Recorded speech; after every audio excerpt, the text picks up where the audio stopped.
Hey guys, and welcome back to my channel. If you're new, my name's Ailey. Today's video is something that isn't beauty related, but it's kind of channel related, if that makes any sense. It's something that I have been highly anticipating doing for the longest time. I've been saving up for this, I've been waiting for it to go on sale, I've been waiting for some sort of miracle so that I could actually get this, and Black Friday either did me dirty or gave me a little lifeline, because in my catalogue this went on crazy sale and I think I got about £200 off and 20% back on it. So if you have read the title of this video and clicked on it, then you will know this is the unboxing of my Canon G7x Mark II. I've been waiting to get this for like over a year now.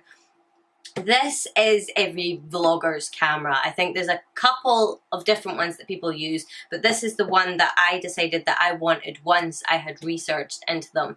If you don't know already, I have the Canon EOS 750D. Now this camera is a phenomenal bit of kit. That's the one I'm filming on just now, and it's absolutely amazing, and my video quality I owe pretty much to that camera. The lighting and all that's decent, but this camera is phenomenal. If you can afford to get this camera, I would say go out and get it. I was lucky enough to receive it as a Christmas present from my lovely boyfriend, thank you, and it basically changed my YouTube game. I mean, it didn't automatically roll in a load of subscribers or anything like that, or a load of views, but it made me really proud of the quality of my videos. So when I did kind of a wee bit of vlogging in that in the past and the camera's not been up to scratch, especially when I'm used to the quality of this camera, I've just kind of given up on it. So I really wanted a camera that would make me be able to go out and do that, because if I go and do anything, it is fun to take the camera along, and I live in Scotland and the countryside up here is just absolutely stunning, so I would love to share that with you guys. So enough rambling. I have opened this already, so it's technically not really an unboxing. I am going to get some footage with this and I'm going to include it in this video so you can see what it's like, so that if you're thinking about getting it, you can make an informed decision on whether or not you think it's worth it. Because a lot of what research I was doing was videos on YouTube, and a lot of it was a lot of technical stuff that I didn't understand. I just wanted to see what it was like. So I'm going to take some footage with my big camera and with this camera, and we'll see what the quality difference is like. The big camera is going to have phenomenal quality no matter what, but what I want you to keep in mind is you can't hold it like that. There's no way you could walk around and hold this camera like that. Your arm would go dead within 5 minutes. I have tried it. I did it on holiday in Florida last year, and to be honest with you, we did get a lot of really good shots from that. So if you want to go and check out those, I'll put the playlist up here for you. They aren't the best vlogs, but it was kind of an experiment apart from anything else. So, like I said, I've opened this already because the first thing that I had to do was charge up the battery, which is currently still charging, so we'll have to kind of finish off this video a little bit later on. But in the box, you obviously, the same as what I got with my big camera, you get all of your bits and pieces, all of your bump and your user guide and stuff like that. And it was this that I took out and read that said that I had to first plug it in and charge it up. We have the camera, which is in a little sort of box itself. I have the battery, which is plugged in, the charger, which is plugged in, and the power cable. We have the little tie wrist strap thingamabob, which basically comes with every camera. And then we have the G7X. It's so pretty. It's actually kind of bigger than I thought. Okay, so these cameras have Wi-Fi capability, which basically means that when you're using it, you don't have to plug it into your computer or anything like that to transfer photos over. Say you take a really good picture on your camera. Now it does it with the camera that I'm filming on just now as well. But say you take a really good quality photo and you're like, I really would love to put that on Instagram. Basically all you have to do is pair up your phone and your camera and you can shoot. You have to download an app, but basically you just shoot the photo straight from your camera over to your phone and download it, and it's there and you can upload it straight to Instagram. It's so cool. You don't have to go home and plug it in and all that. You can get it straight up on Instagram and you don't have to worry about it. The only thing with this camera is there is no port to plug in an external microphone. I don't use a microphone with this camera here. I have a fan in the background just now, which is really starting to annoy me, but even with a little bit of editing in my editing software, it kind of drowns that out a little bit. But I have never, in all the videos I've used with this camera or any other camera, I've never used a mic. It is something that I'm looking into just because I want to sharpen up my audio a little bit. But to be honest with you, as long as I remove the background noise when I'm in my editing software, it doesn't really make too much of a difference. So the quality on a Canon camera microphone is pretty damn good anyway, so I'm hoping that this one's going to be good as well. So it's a pretty decent size. I have pretty small hands and this is a pretty decent size. So it is a compact camera. If I was to carry it around, I'd be quite happy holding it. Yeah, and it's not too heavy or anything like that. Okay. So you have the little button on this side for the flash, which is so cool. It's so dinky. It just reminds me of something out of like batteries not included or something like that. Anyway, you've got all your dials on this side. Okay, this is going to take a lot of getting used to. It's got a lot of functions on it. You do have an automatic function though, so that's a good place to start.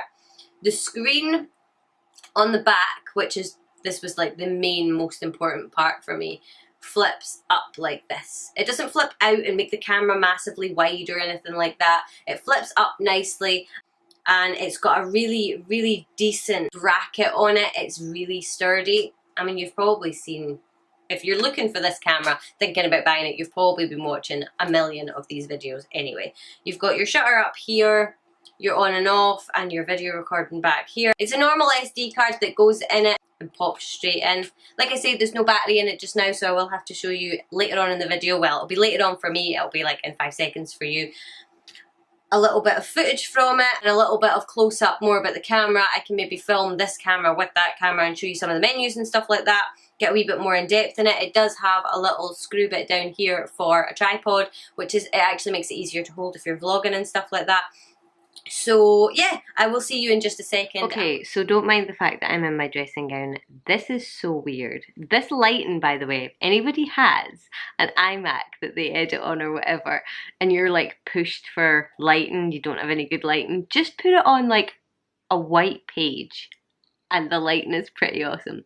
Right, I have to stop looking up here at the screen and start looking down here. So this is a really impromptu shot from the new camera. It just literally finished charging and yeah, I don't know yet. It's a really good clear screen. If I'm looking up here, I'm really sorry if it gets distracting, but I'm just trying to describe.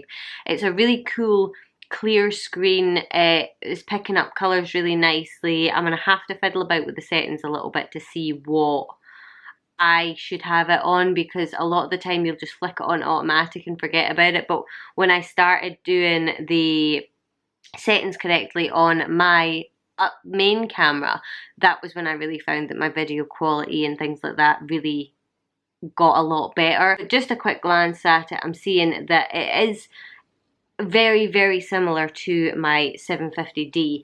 If you work on a bigger Canon camera just now, I would say that this camera is a pretty good shout for you. It is really, really similar with all the settings and the menus and stuff like that to the 750D that I've got, and that makes it 10 times easier to use, I would say. So yeah. Okay, so I decided that, okay, this is a really good test. We're kind of walking in and out of different light sources and different lightings and stuff.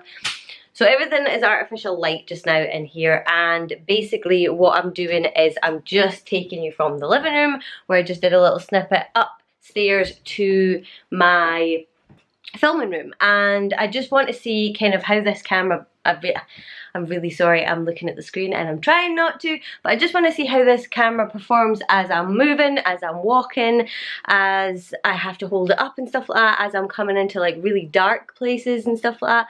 And I want to just kind of wander around a little bit and just see what it actually performs like, and how easy it is to try and actually look at the lens as opposed to looking at the screen, because now the screen is right above me. That's ridiculous. I'm tired because I walked up the stairs. I'm so unfit right now, it is ridiculous. So I will say this camera is not the lightest, but then like you just saw, I get tired walking up the stairs. So that isn't a very good tell, but really I just wanted to see how it moves. Okay, so I am sitting exactly, if you've watched my channel in the past, you'll know this background. I'm sitting exactly where I normally sit to film, and the lighting is a little bit iffy here, but that is because I have my studio lights, and I started the camera downstairs and kind of did a little bit of tinkering with it to sort out for the lighting down there, so it's maybe a little bit washed out, but I suppose I'll see when I'm editing this, but this is kind of just what it looks like. So this is my filming little bit, and what I'm gonna do is switch onto my big camera just now, and we're gonna play with this a little bit so that you can actually see what I'm doing. So we will switch over in 3, 2, 1.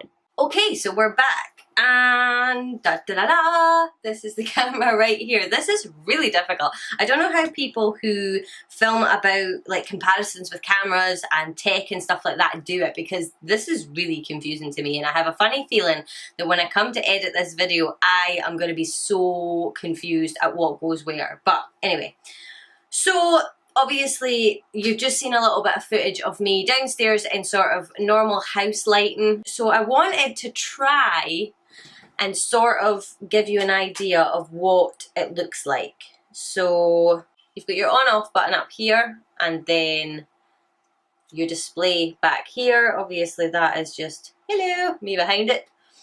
So in your menu, if you can see that, if you have a Canon camera already, you'll recognise this menu. Basically it's exactly the same, you've got everything in it. So yeah, we've got up here, we've got lots of different settings. You've got a little wheel here that actually changes the aperture. So if you ever see somebody doing a vlog and they walk outside into the sunshine and you hear that click, click, click, click, click, that's them changing the aperture so that it doesn't blind you and stuff like that. This one has lots of little features within. Every single setting has its own mini settings inside them. Like I said, I am not technical. I have watched I don't know how many videos on this camera, and every single one going into the technical features of it just goes right over my head. I wanted to know, was it smooth when you were walking with it? Was it easy to hold? Was it good quality? Did the sound come out really well in it? Everything like that. I didn't want to know all of the specifics and all of the things that I don't understand. I just wanted to know if this camera would suit me. So I'm not going to go into all that stuff. I just wanted to kind of share with you my experience in it. Overall, I do think that this is going to be a really good investment. I got it in time for Christmas, so I can like take videos of Christmas nights out and Christmas Day and stuff like that. Even just like for myself and for my family, we can take video of Christmas Day and it won't be on a big clumpy camera or anything like that. So yeah, I am really looking forward to using this. So I'll let you know how I got on with it, but so far I am really glad that I got it. I can tell right away that it's a really good quality, well built camera. As I've said, loads and loads of people have done videos on this camera, so I knew what I was getting was going to be good. If you enjoyed this video or you found it at least the tiniest little bit helpful, give it a thumbs up for me, and don't forget to subscribe to my channel. I do post videos every Monday and Wednesday and Friday, so hopefully I will see you guys in the next one. Bye!